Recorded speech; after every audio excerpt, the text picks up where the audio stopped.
আসসালামু আলাইকুম রহমতুল্লাহি ওবরকাতুহু। সম্মানিত দর্শক, ডক্টর মোহাম্মদ ইউনূস নির্বাচনের ঘোষণা দিয়েছেন। শুধু ঘোষণা দিয়েই ক্ষান্ত হননি।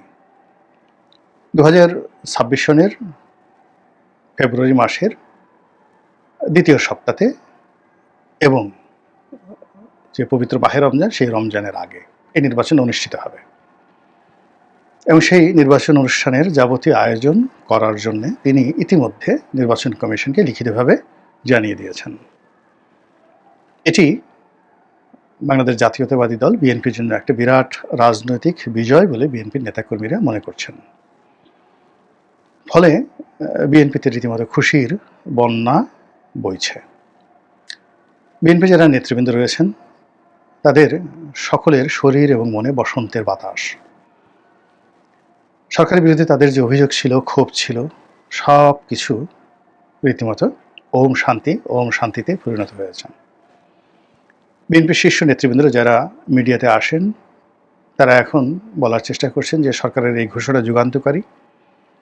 এই ঘোষণার ফলে দেশে স্থিতিশীলতা আসবে এবং এই ঘোষণার ফলে নির্বাচনে যে আশঙ্কা ছিল, শঙ্কা ছিল, এই সব শঙ্কা আশঙ্কা দূর হয়ে গেল। সঙ্গত কারণেই বিএনপি একটি নির্বাচনমুখী দল, বাংলাদেশের প্রধানতম জনপ্রিয় দল।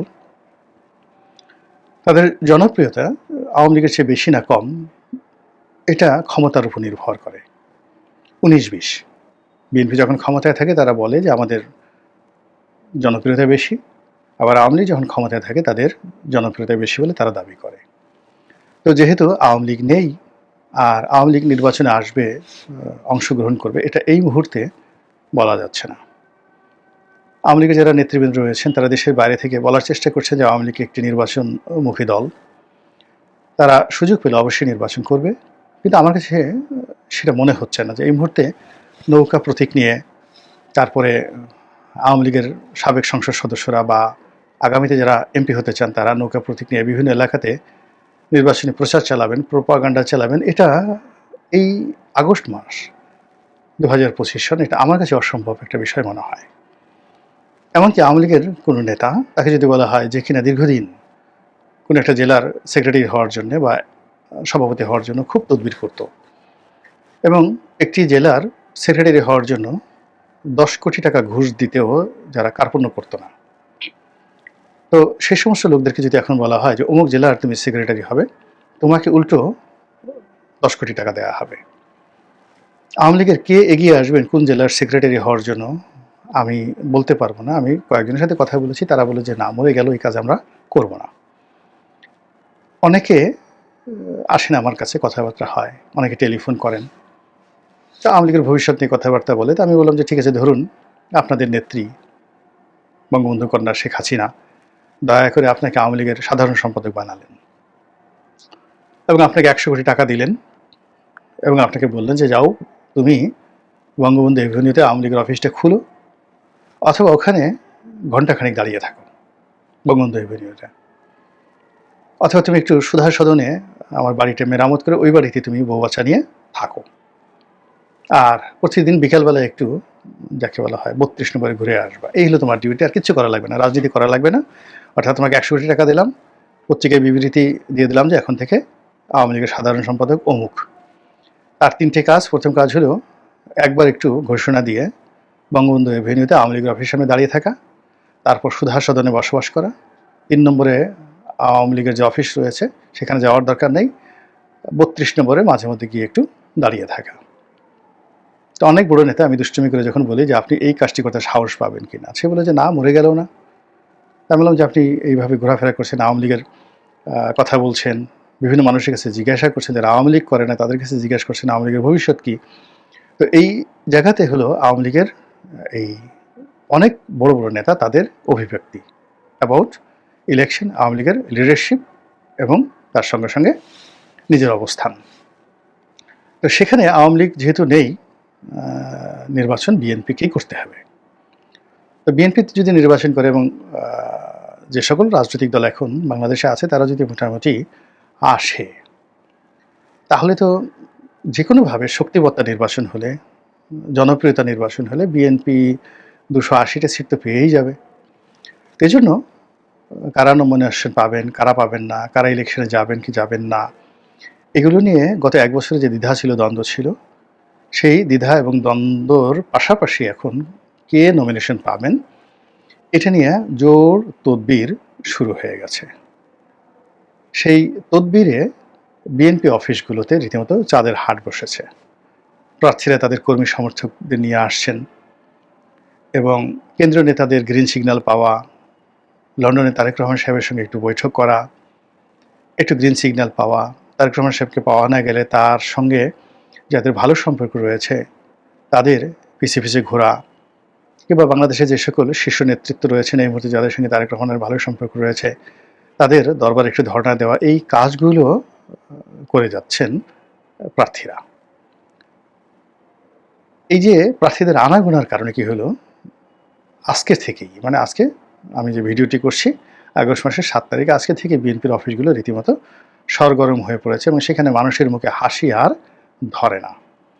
অন্যদিকে বিএনপির অ্যাজ এ হোল সারা বাংলাদেশের নেতাকর্মীরা নির্বাচন নিয়ে যে একটা আশঙ্কার মধ্যে ছিল, তারা ডক্টর মোহাম্মদ ইউনূসকে এমনভাবে বিশ্বাস করেছেন যে তার বক্তব্য তাদের কাছে মনে হয়েছে যে এটা একটা অমীয় বাণী। এই বক্তব্যের মধ্যে পবিত্রতা রয়েছে এবং এই বক্তব্যের মধ্যে সততা রয়েছে এবং তারা ডক্টর মোহাম্মদ ইউনূসকে এখন মাথায় করে নাচছেন। একই সঙ্গে তারেক রহমান সাহেবের যে দক্ষতা, অভিজ্ঞতা, যোগ্যতা, যে তিনি ডক্টর মোহাম্মদ ইউনূসের মতো একজন বরেণ্য ব্যক্তির সঙ্গে রাজনীতির দর কষাকষিতে বিজয়ী হয়েছেন। দ্বিতীয়ত যে তিনি, অর্থাৎ তারেক রহমান সাহেব, তিনি ডক্টর মোহাম্মদ ইউনূসকে তার যে বলয় রয়েছে, রাজনীতির বলয় রয়েছে, সেই রাজনীতির বলয় থেকে তাকে বের করে নিয়ে এসেছেন এবং বিএনপির বলয়ে তিনি ঢোকাতে পেরেছেন।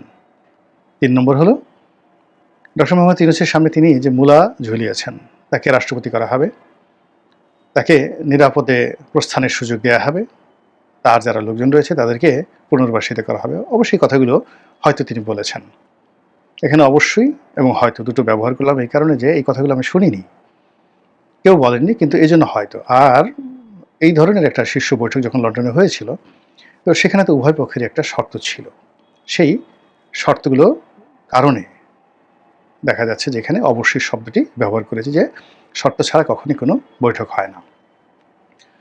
এখন প্রশ্ন হলো যে বিএনপির এই যে আনন্দ, এই যে উচ্ছ্বাস, এই যে আনন্দের বন্যা, এটা শেষ পর্যন্ত প্রবাহিত হবে, থাকবে, অক্ষুণ্ণ থাকবে? এই চাঁদের হাট কি চলতেই থাকবে নাকি এখানে অন্য কিছু হতে পারে? মূল ব্যাপারটা হলো যে বাংলাদেশের যে রাজনীতি, এখন সেই পুরো রাজনীতিটাই নির্ভর করছে আসলে বন্ধু রাষ্ট্রগুলোর তৎপরতার উপরে। আমাদের যারা রাজনীতিবিদ রয়েছেন, আমাদের যারা রাষ্ট্র ক্ষমতা এই মুহূর্তে আছেন তারা, অর্থাৎ অন্তর্বর্তীকালীন সরকারের কর্তা ব্যক্তি, এবং আমাদের যারা জনগণ বিশ্বাস করেন আমাদের এখনও পর্যন্ত স্বাধীনভাবে কোনো কিছু করার ক্ষমতা খুবই অল্প। যদি সুযোগ দেওয়া হয় অবাধ এবং নিরপেক্ষভাবে ভোট দেওয়ার, আমরা ভোট কেন্দ্রে যাব, ভোট দেব, কিন্তু ঝুঁকি নিয়ে কেউ আমাদের এই বাংলাদেশে এখন আর ভোট কেন্দ্রে যাবে না, একজন সিঙ্গেল লোকও নেই। দ্বিতীয় সমস্যা হলো যে ভোটের একটা আবহাওয়া, এটা যদি তৈরি না হয়, অর্থাৎ সকল দলের প্রার্থী তারা আনন্দ করবে, প্রতিযোগিতা করবে, একে অপরের খিস্তি খেউর করবে, কিন্তু সন্ত্রাস করবে না। তো এরকম একটা যদি প্রতিযোগিতা হয়, একটা গ্রুপ মিছিল করবে 10,000 লোক নিয়ে, অপর গ্রুপ 15,000 লোক নিয়ে মিছিল করবে, তো বাংলার আনাচে কানাচে এই নির্বাচনের যে একটা ইমেজ এবং আমেজ, এটা যে ছড়িয়ে পড়ে, এরকম একটা পরিবেশ পরিস্থিতি না হলে ভোট দেওয়ার জন্য, ভোটের কার্যক্রম চালানোর জন্য কোনো জনগণ রাস্তায় নামবে না। বিশেষ করে 2014 থেকে পরপর 3টি নির্বাচনে রীতিমতো নির্মম ছ্যাঁকা খাওয়ার ফলে মানুষের মধ্যে এই নির্বাচন নিয়ে যে একটা আতঙ্ক তৈরি হয়েছে, সেই আতঙ্ক কাটিয়ে নির্বাচনের মাঠকে সরগরম করার জন্য যে পরিবেশ পরিস্থিতি দরকার, এখন এই মুহূর্তে যা কিছু রয়েছে তার একটিও এরকম একটা পরিবেশ সৃষ্টি করার অনুকূলে নেই। যেমন ধরুন, সেনাবাহিনীর উপস্থিতি, সেনাবাহিনীর সম্পর্কে ভীতি, বিশ্বাস, ভালোবাসা যেটা অতীতে ছিল সেটা নেই।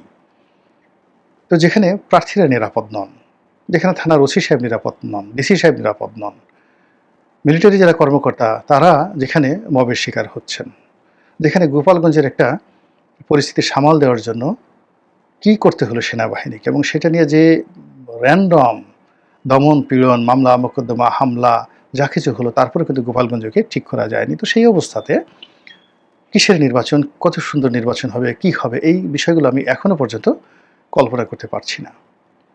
অধিকন্তু যে সমস্যাগুলো তৈরি হয়েছে নির্বাচনের মাঠে, সেটা হলো ডক্টর মোহাম্মদ ইউনূসের সঙ্গে যে চক্রটি, যে ঐক্যটি, ওখানে আমি বললাম চক্র মানে পর্দার আড়ালে যারা থাকে, যাদেরকে আমরা দেখি না তাদেরকে মিন করছি, যে চক্রটি, যে ঐক্যটি, অর্থাৎ এনসিপি, তারপরে জামাত, তারপর চরমোনাই থেকে শুরু করে অন্যান্য রাজনৈতিক দলগুলো, যারা ডক্টর মোহাম্মদ ইউনূসকে গত 1 বছর ধরে অকাতরে সাহায্য করছে, সহযোগিতা করছে এবং বিভিন্ন অ্যাঙ্গেল থেকে তাকে মানে সাহায্য করে তার হাতকে শক্তিশালী করছে এবং তার সকল আশা আকাঙ্ক্ষা তারা বাস্তবায়নের জন্য প্রাণত চেষ্টা করছে এবং তাকে আগামী 5 বছর ক্ষমতায় রাখার জন্য তারা নানা রকম ফন্দ বিক্রি করছে। এই নির্বাচনের ঘোষণার মাধ্যমে তারা সবাই সংক্ষুব্ধ, বিক্ষুব্ধ, অপমানিত, লাঞ্ছিত এবং তারা তাদের সর্বশক্তি নিয়োগ করে ডক্টর মোহাম্মদ ইউনূসকে নাস্তানাবুদ করার চেষ্টা করবে।